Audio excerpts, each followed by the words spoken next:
Leonardo da Vinci दुनिया के सबसे महान कलाकारों में से एक थे। वो इंजीनियर, साइंटिस्ट, इन्वेंटर, स्कल्प्टर और आर्किटेक्ट थे, लेकिन वो सबसे ज़्यादा जाने जाते थे अपनी सबसे फेमस पेंटिंग मोनालिसा के नाम से। मोनालिसा दुनिया की सबसे फेमस और सबसे महंगी पेंटिंग है। इस पेंटिंग पर दुनिया में सबसे ज़्यादा रिसर्च हुई है। मोनालिसा पेंटिंग के लिए लोगों ने अपनी जान तक दी है। 500 सालों पहले बनी इस पेंटिंग में ऐसी कुछ मिस्ट्री छुपी है जिनको आज तक सॉल्व नहीं किया गया है। मोनालिसा पेंटिंग की शुरुआत लियोनार्डो दा विंसी ने 1503 में की थी। 1519 तक उन्होंने इस पेंटिंग पर काम किया था। 16 साल काम करने के बाद 1519 में विंसी की मौत हो गई और यह पेंटिंग इनकम्प्लीट ही रह गई। 1500 के दशक में अमीर कपड़ा व्यापारी फ्रांसिस्को डेल जियोकांडो ने अपनी पत्नी की पेंटिंग बनवाने के लिए विंसी के पास गए थे। मोनालिसा पेंटिंग में जो महिला है वो फ्रांसिस्को डेल जियोकांडो की पत्नी ही है। कुछ कारण की वजह से जियोकांडो को अपनी पत्नी की पेंटिंग कभी नहीं मिली। कुछ लोगों का यह भी मानना है कि यह पेंटिंग खुद लियोनार्डो दा विंसी की है, जिन्होंने अपने आप को एक औरत के रूप में बनाया था।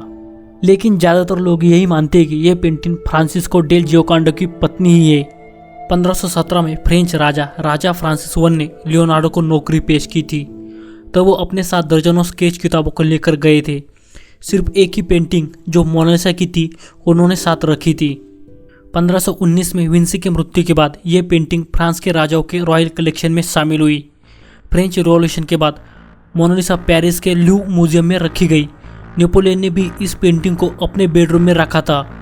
मोनालिसा पेंटिंग जितने बड़े साइज की दिखती है, असलियत में उतनी बड़ी नहीं है। इसका साइज 30x21 इंचेस ही है और वेट 18 पाउंड है। इस पेंटिंग को बनाने के लिए विंसी ने पेपर का इस्तेमाल नहीं किया था, बल्कि ये वर्ल्ड फेमस पेंटिंग पॉपुलर के पेड़ के पतले टुकड़े पर ऑयल पेंट से बनाई गई थी। मोनालिसा पेंटिंग के रिसर्च करने पर पता चला है कि इसके फेस और हैंड पर कई जगह पर 30 से भी ज़्यादा लेयर का इस्तेमाल हुआ है। इसके लिए जिन ब्रशेस का इस्तेमाल हुआ है उसकी साइज अपने बालों से भी ज़्यादा पतली है। इसी वजह से पेंटिंग पर किसी भी तरह के ब्रशेस के निशान नहीं देखने को मिलते। उस टाइम की पेंटिंग पर ज़्यादातर सब्जेक्ट कठोर और साइड प्रोफाइल में बनाए जाते थे, लेकिन लियोनार्डो ने एक ऐसी पेंटिंग बनाई जो फ्रंट प्रोफाइल थी और आराम से खड़ी थी। आजकल के मोबाइल फ़ोन में जो पोर्ट्रेट मोड होता है, जिसमें बैकग्राउंड को ब्लर किया जाता है और फोरग्राउंड पर फोकस होता है, यही टेक्निक सबसे पहले विंसी ने अपनी पेंटिंग मोनालिसा में यूज़ की थी। इसमें भी बैकग्राउंड को ब्लर किया हुआ है, जिससे सब्जेक्ट पर ज़्यादा से ज़्यादा फोकस रहे। इस पेंटिंग में लाइट से शैडो तक के ट्रांजिशन को इतने स्मूथ तरीके से बनाया गया है कि इस पर आपको कोई भी बाउंड्रीज नहीं देखने को मिलेंगी। किसी भी तरह के एजेस पेंटिंग पर नहीं है जो उस टाइम के पेंटिंग में दिखाई देते थे। मोनालिसा पेंटिंग में सबसे रहस्यमय चीज़ अगर कोई है तो वो है मोनालिसा की मुस्कान। मोनालिसा के होठ बनाने के लिए विंसी को 12 साल का वक्त लगा था। मोनालिसा की मुस्कान अलग अलग एंगल से अलग अलग दिखती है। दूर से देखें तो हमें मोनालिसा स्माइल करते हुए दिखाई देती है, लेकिन जैसे जैसे हम पेंटिंग के पास जाकर देखते तो मोनालिसा हमें उदास दिखाई देती है। स्माइल पूरी तरह से गायब हो जाती है। मोनालिसा को देखने पर ऐसा लगता है कि इसने कोई राज अपने अंदर छुपाए हुए है, इसलिए इसकी स्माइल इतनी मिस्टीरियस है। लेकिन कुछ रिसर्चों का कहना है कि इसके ऊपर के 2 दांत टूटे थे, इसलिए इसका ऊपरी होठ थोड़ा दबा हुआ है। 2000 में हार्वर्ड के neuro scientist doctor Margaret Livingstone ने बताया है कि मोनालिसा की मुस्कान का आना जाना हमारे विजुअल सिस्टम पर डिपेंड करता है। यानी जैसे हम किसी चीज़ को देखेंगे वैसे ही वो चीज़ हमें दिखाई देती है। पेंटिंग में अभी मोनालिसा के आईब्रो नहीं दिखाई देते, लेकिन जब विंसी ने ये पेंटिंग बनाई थी तब मोनालिसा के आईब्रो थे। टाइम के साथ साथ मोनालिसा के पतले आईब्रो गायब हो गए। दा विंसी ने मोनालिसा की आंखें इस तरह से बनाई है कि हम किसी भी एंगल से पेंटिंग को देखें, मोनालिसा की नज़र देखने वाले पर ही होती है। मोनालिसा पेंटिंग में एक साइड में ब्रिज बना हुआ है और ब्रिज को जूम करने पर 72 नंबर देखने को मिलता है। शोधकर्ताओं ने इसका कनेक्शन 1472 में टूटे एक ब्रिज से लगाया है। मोनालिसा पेंटिंग के दूसरे साइड में पहाड़ बने हुए हैं। इसके राइट आइज को जूम करने पर यल भी दिखाई देता है, यानी Leonardo da Vinci. Paranormal crucible नाम की वेबसाइट ने बताया है कि मोनालिसा पेंटिंग में एलियन दिखाई देते हैं। उनका कहना था कि पेंटिंग को लेफ्ट साइड से मिरर के साथ जोड़ा जाए तो एलियन जैसी आकृति बनती है। इसी के रिसर्च के दौरान पेंटिंग के लेफ्ट साइड में इटालियन भाषा में एक मैसेज मिला है जो इस तरह से है, ला रिस्पोस्ता सी ट्रोवा की। इसका मतलब है द आंसर इज हेयर, यानी उत्तर यहाँ है। मोनालिसा पेंटिंग की डुप्लीकेट पेंटिंग में मौजूद है। इस डुप्लीकेट पेंटिंग को दा विंसी के एक स्टूडेंट फ्रांसिस्को मेल्जी ने बनाया था। ये पेंटिंग सिर्फ मोनालिसा पेंटिंग जैसी ही दिखती है। यह डुप्लीकेट पेंटिंग अभी स्पेन की राजधानी मैड्रिड के मुजियो डेल प्रादो म्यूजियम में रखी हुई है। मोनालिसा को इटालियन में मोना लीजा लिखा जाता है। इटली में मोना शब्द माँ डोना से आया है, यानी इसका इंग्लिश में मीनिंग होता है मैम, मैडम या माई लेडी। 23 जून 1852 को लुक मास्पिरो, जो एक फ्रेंच आर्टिस्ट थे, उन्होंने पेरिस के एक होटल से कूदकर अपनी जान दे दी।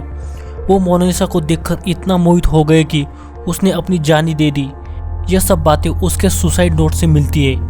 मोनालिसा की पेंटिंग जितनी आज फेमस है उतनी फेमस 1911 के पहले नहीं थी, जब ये चोरी हो गई।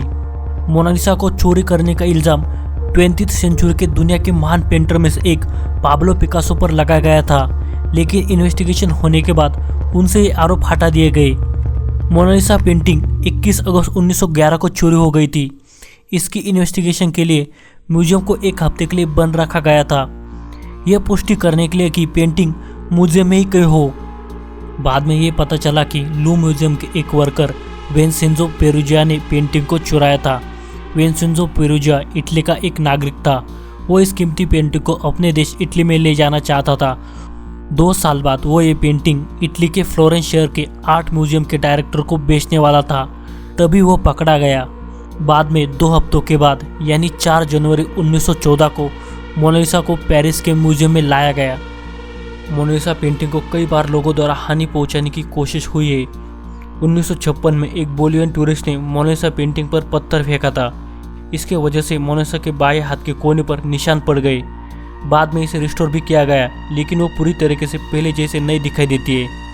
इसके बाद एक व्यक्ति ने पेंटिंग पर ऐसे भी फेंका था, इसलिए मोनालिसा की सुरक्षा को देखकर इसे बुलेट प्रूफ ग्लास में रखा गया।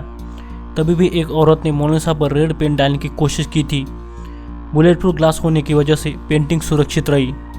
मोनालिसा जिस रूम में रखी हुई है उसका टेम्परेचर 18 से 21 डिग्री सेल्सियस मेंटेन रखा जाता है। मोनालिसा दुनिया की सबसे महंगी पेंटिंग है। 1962 में मोनालिसा की कीमत $100 मिलियन आकी गई थी और 2019 में इसकी कीमत $700 मिलियन यानी 5000 करोड़ है। फ्रेंच हेरिटेज लॉ के मुताबिक इस पेंटिंग को खरीदा और बेचा नहीं जा सकता है। मोनालिसा दुनिया की सबसे फेमस पेंटिंग बनी है। मोनालिसा पेंटिंग को देखने पर एक जिंदा महिला का एहसास होता है। जब कोई मोनालिसा के सामने खड़ा होता है तो वो सिर्फ किसी व्यक्ति के पेंटिंग को ही नहीं देखता है, वो एक जीनियस के पूरे लाइफ के नॉलेज एक्सपीरियंस को देखता है, जिसने आर्ट, साइंस और मैजिक को एक गहरे ध्यान में तब्दील किया हो।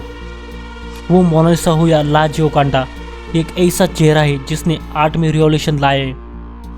वीडियो अच्छी लगी तो वीडियो को लाइक करो, चैनल को सब्सक्राइब करो और बेल आइकन प्रेस करो। Thanks for watching.